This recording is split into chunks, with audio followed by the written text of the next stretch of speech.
Hai semuanya, kita dari kelompok 1 akan menjelaskan tentang Nahdlatul Ulama dalam sejarah perjuangan bangsa pada masa pra-kemerdekaan. Daripada berlama-lama, kita langsung saja masuk ke alurnya. Pada awal abad 20, keadaan yang paling mencolok adalah kebangkitan melawan hukum penjajah melalui gerakan rakyat. Gerakan ini diwujudkan dalam bentuk penerbitan surat kabar, buku-buku sastra, rapat, pertemuan, serta pendirian organisasi sosial dan politik. Masa ini dikenal sebagai masa kebangkitan, karena rakyat mencari bentuk untuk menampilkan kesadaran politik mereka yang baru dengan menggerakkan pikiran dan gagasan. Kebangkitan ini telah mengarah kepada gerakan nasional untuk mencapai cita-cita Indonesia merdeka. Pergerakan rakyat pada masa itu dapat diklasifikasikan berdasarkan ideologinya, tetapi semuanya bermuara pada terwujudnya bangsa Indonesia yang merdeka, yaitu 1. Nasionalis yang dipresentasikan oleh Budi Utomo dan Indische Party. 2. Islam yang dipresentasikan oleh Nahdlatul Ulama, Sarekat Islam, dan Muhammadiyah. Ketiga, komunis yang dipresentasikan oleh Indische Soziaal-Demokratische Vereniging, ISDV, dan Partai Komunis Indonesia. Pada awal abad 20 ini, peranan umat Islam sudah tidak hanya terbatas pada rakyat pedesaan dengan simbol ulama lokal sebagai koordinator masyarakat petani. Akan tetapi, para ulama sudah banyak yang memperoleh pendidikan barat dan juga menjadi pimpinan dari pergerakan organisasi kemasyarakatan dan partai politik di kota. Hal ini disebabkan diberlakukannya kebijakan politik etis oleh pemerintah Hindia Belanda. Kiai Haji Hasyim Asy'ari dan Kiai Haji Wahab Hasbullah adalah ulama yang tidak berpendidikan barat, tetapi pemikirannya tidak kalah dengan orang-orang yang berpendidikan barat. Dalam rangka mendidik kader-kader militan untuk memperjuangkan Indonesia merdeka, Kiai Haji Wahab Hasbullah melakukannya melalui perkumpulan Nahdlatul Wathan, yang berarti pergerakan tanah air, dan juga melalui kelompok diskusi Tashwirul Afkar, yang berarti konsepsi-konsepsi atau potret pemikiran.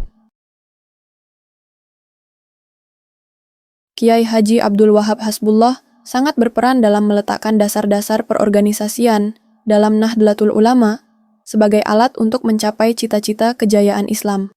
Nahdlatul Ulama terus mengembangkan sayap-sayapnya dengan mendirikan 1. Gerakan Pemuda Ansor 2, Gerakan Wanita Muslimat 3, Pertanian Nahdlatul Ulama 4, Nahdlatul Tujjar. Nahdlatul Ulama, organisasi Islam yang didirikan pada tahun 1926, memainkan peran penting dalam perjuangan kemerdekaan Indonesia. Kiai Haji Hasyim Asy'ari sebagai pendiri NU meyakini bahwa membela tanah air adalah kewajiban hidup berbangsa dan bernegara. Di Multazam dekat pintu Ka'bah, beliau bersumpah untuk berjuang di jalan Allah demi tegaknya agama Islam dan untuk mempersatukan umat Islam. Pada saat Indonesia dijajah oleh Hindia Belanda, Nahdlatul Ulama memilih bersikap kooperatif terbatas atau akomodatif, yaitu mereka bersedia bekerja sama selama berkaitan dengan keselamatan umat Islam, dan mereka akan menentang kalau itu merugikan atau mengancam umat Islam. Sikap NU dalam bekerja sama dapat dilihat pada keikutsertaan NU dalam sidang kantor Inlandse Zaken di Jakarta pada tahun 1929 yang membicarakan soal perkawinan di kalangan umat Islam dan perbaikan organisasi penghulu. Pemerintah Hindia Belanda ingin memperbaiki peraturan tentang nikah, talak, dan rujuk yang harus dilakukan menurut prosedur administrasi dan aturan hukum formal. Pada Muktamar NU di Banjarmasin tahun 1936, Nahdlatul Ulama mengeluarkan keputusan bahwa Indonesia merupakan Darul Islam, negara Islam, dengan alasan bahwa Indonesia mayoritas beragama Islam dan juga Indonesia pernah diperintah oleh raja kerajaan Islam. Selanjutnya, sikap Nahdlatul Ulama yang menolak bekerja sama dengan menolak peraturan pemerintah mengenai guru sekolah yang memberlakukan administrasi yang lebih ketat terhadap sekolah-sekolah, termasuk pesantren. Sikap akomodatif Nahdlatul Ulama terhadap pemerintah kolonial Belanda. Selain karena untuk kepentingan umat Islam juga mempertimbangkan adanya penolakan yang mungkin akan menjadi bumerang bagi umat Islam sendiri. Sikap-sikap NU tersebut dapat menunjukkan bahwa Nahdlatul Ulama pada saat itu sudah mempunyai orientasi politik, tetapi tidak diaktualisasikan secara terbuka. Peran aktif Nahdlatul Ulama dalam ranah politik terjadi pada tahun 1939 dengan bergabungnya Nahdlatul Ulama ke dalam Majelis Islam A'la Indonesia (MIAI). Keterlibatan NU dalam politik terus berlanjut sampai ke parah aktivis mudanya. Pada tahun 1939 juga dibentuk Gabungan Politik Indonesia (GAPI) sebagai federasi partai-partai politik. Pada waktu itu juga MIAI mengeluarkan saran agar pemuda Indonesia tidak terlibat dalam pertahanan rakyat yang diorganisir oleh pemerintahan Hindia Belanda.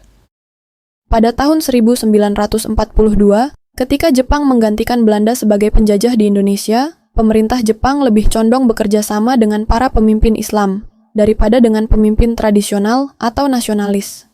Mereka memandang para kiai di pesantren sebagai tokoh masyarakat pedesaan yang memiliki pengaruh luas dan bisa dijadikan alat propaganda yang efektif. Nahdlatul Ulama, NU, memanfaatkan peluang ini bukan untuk menjadi propagandis, namun untuk menyosialisasikan cita-cita kemerdekaan Indonesia. Jepang kemudian membentuk kantor urusan agama atau Shumubu yang memberikan pelatihan pada para kiai pedesaan dalam sejarah, kewarganegaraan, olahraga, dan bahasa Jepang. Namun, para kiai tidak tunduk pada Jepang, sebaliknya mereka memanfaatkan momen ini untuk memperkuat semangat nasionalisme di kalangan umat Islam. Ketika Jepang mencium strategi NU, Kiai Haji Hashim Asy'ari dan Kiai Haji Mahfud Shiddiq ditangkap bersama beberapa kiai lainnya. Kiai Haji Wahab Hasbullah kemudian berusaha melobi pejabat Jepang, hingga akhirnya para kiai berhasil dibebaskan setelah 6 bulan.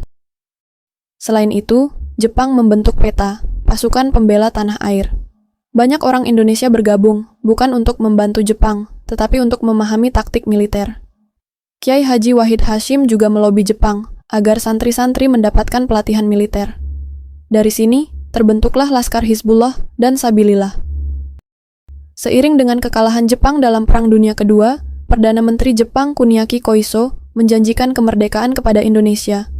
Kiai Haji Hashim Asy'ari sebagai Rois Masyumi mengadakan rapat untuk mempersiapkan umat Islam menyongsong kemerdekaan dengan beberapa resolusi yang disampaikan kepada pemerintah Jepang. Pada tanggal 29 April 1945, Jepang membentuk BPUPKI dengan anggota yang mencakup tokoh-tokoh dari berbagai kalangan, termasuk Kiai Haji Wahid Hashim sebagai perwakilan NU. Di BPUPKI, terjadi perdebatan antara konsep negara Islam dan negara kesatuan. Perdebatan juga muncul mengenai Piagam Jakarta, khususnya tentang penerapan syariat Islam bagi pemeluknya.